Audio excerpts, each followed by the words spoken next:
Hello बच्चों, आज हम कक्षा 8वीं का हिंदी ज्ञान सागर से पाठ 18 दुख में हार न मानो कविता का अध्ययन करेंगे, जिसके रचयिता हैं ललित किशोर लोहिनी।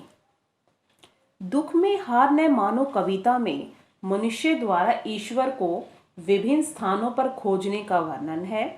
वह प्रभु को मंदिर, मस्जिद तथा अन्य धार्मिक स्थलों पर खोजता है, परंतु ईश्वर दीन जनों के आसपास ही रहता है। अंत में कवि ईश्वर से कष्ट सहने का आशीर्वाद मांगता है। तो आइए व्याख्या देखिए। मैं ढूंढता तुझे था जब कुंज और वन में, तू खोजता मुझे था तब दीन के सदन में। तू आहा बन किसी की मुझको पुकारता था, मैं था तुझे बुलाता संगीत में भजन में। मेरे लिए खड़ा था दुखियों के द्वार पर तू, मैं बाट जो होता था तेरी किसी चमन में। बनकर किसी के आंसू मेरे लिए बहा तू, आंखें लगी थी मेरी तब मान और धन में। शब्दार्थ देखिए। कुंज लता झाड़ियों से घिरा मंडप, दीन गरीब, सदन घर, आह दर्द भरी आवाज, बाट जोहना इंतजार करना, चमन बगीचा, मान आदर। इस अंश में कवि ने मनुष्य द्वारा ईश्वर को खोजे जाने और उसकी वंदना करने का वर्णन किया गया है।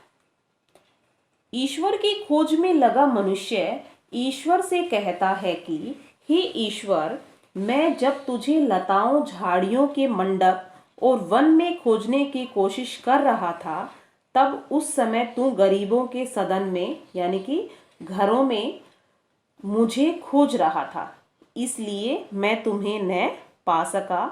प्रभु, तुम मुझे किसी के दर्द भरी आवाज में पुकारते रहे और मैं गीत संगीत भजन कीर्तन गा गा कर तुम्हारी वंदना कर रहा था। तू मुझे दीन दुखियों के द्वार पर खोजता रहा, पर मैं किसी सुंदर से बगीचे में तुम्हारा इंतजार करता रहा। तू किसी के आंसुओं के रूप में बहता रहा और मेरी आंखें उस समय धन दौलत और मान सम्मान खोजने में लगी थी।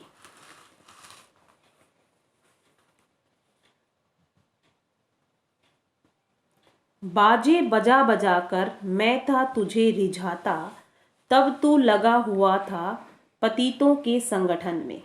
बेबस गिरे हुओं के तू बीच खड़ा था, मैं स्वर्ग देखता था झुकता कहाँ चरण में।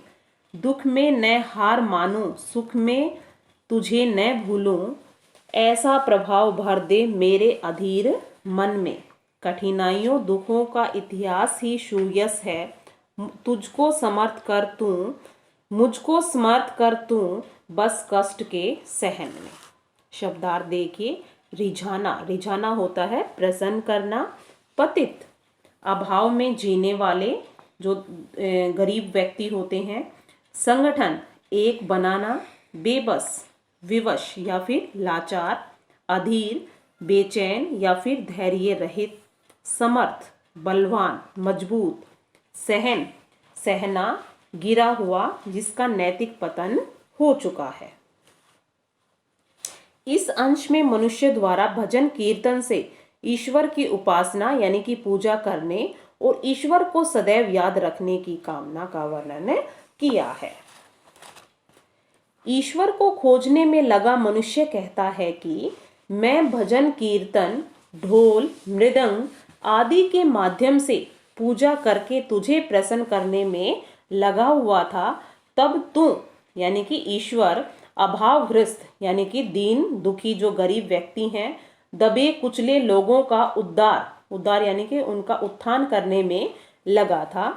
हे ईश्वर, तू निर्धनों दुखियों लाचार और दबे लोगों के मध्य खड़ा था और मैं समझ रहा था कि तू स्वर्ग में रहता है। इसी स्वर्ग की लालसा के कारण यानी कि इच्छा के कारण मैं आसमान की ओर देखे जा रहा था। फिर तुम्हारे चरणों में कैसे झुकता। हे भगवान, मैं दुख से हार न मानूं और सुख में तुझको न भूलो।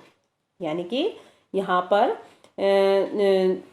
जो बंदा है वह भगवान से प्रार्थना कर रहा है कि वह यानी कि हर मनुष्य दुख में हार न माने और सुख में भगवान को न भूले। मेरे मन पर ऐसा असर कर दो। यानी कि हर व्यक्ति भगवान को हमेशा याद रखे, चाहे दुख है चाहे सुख है। कठिनाइयों और दुखों का हमेशा अंत हुआ है और अच्छे दिन वापस आए हैं।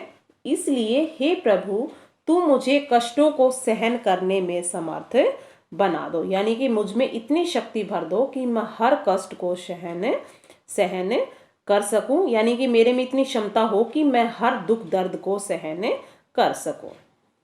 मैं आशा करती हूं कि आप सबको यह अध्याय समझ में आ गया होगा। धन्यवाद।